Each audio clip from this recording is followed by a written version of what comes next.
திரு Edappadi K Palaniswami அவர்கள் பதிவு செய்திருக்கிறார்.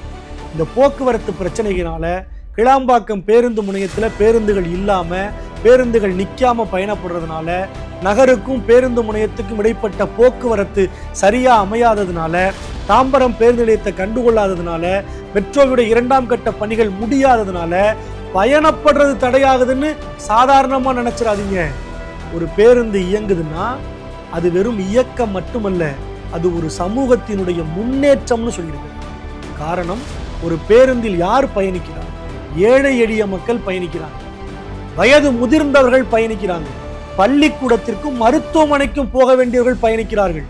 இந்த போக்குவரத்துல சீர்கேடு இருக்கிற போது, நிர்வாகத்திறன் குன்றிய இந்த அரசாங்கம் இதை கண்டுகொள்ளாமல் இருக்கிறதுனால பயணம் தடைபட்டு போகும்.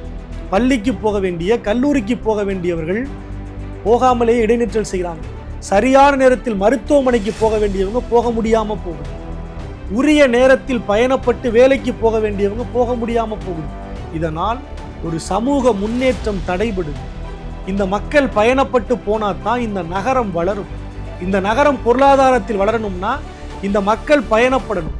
அப்ப இந்த பயணம் தடைபடுவதால் நம்முடைய மாநகரமே பல ஆண்டு பின்னோக்கி போகுது அப்படிங்கிற ஒரு அதிர்ச்சிக்குரிய தகவலை அந்த கட்டுரையில் பதிவு செய்தார். 2023 தரிசனம் அப்படிங்கிற ஒரு திட்டத்தை நாங்கள் ஆட்சியில் இருக்கும்போது ஏற்பாடு பண்ணோம். அந்த திட்டம் இன்றைக்கு 2023 நிறைவேற்றப்பட்டு முடிவுக்கு வந்திருந்தால் இன்றைக்கு சென்னை மாநகரம் மிகப்பெரிய ஒரு மாநகரமாக, மற்ற மாநகரங்களில் இருந்து ஒரு முன்மாதிரியான மாநகரமாக மாறி இருக்கும். ஏன்னா நாங்கள் மெட்ரோ ரயில் திட்டத்துக்கு மாற்றா மோனோ ரயில் திட்டம்னு ஒன்று வச்சிருந்தோம். கடைசி நிறுத்தத்தில் இறங்குகிற பயணி கூட தன் கடைசி மைல் வரைக்கும் பயணப்படுவதற்கான பொது போக்குவரத்து வழித்தடத்தை நாங்கள் உறுதிப்படுத்தி இருந்தோம்.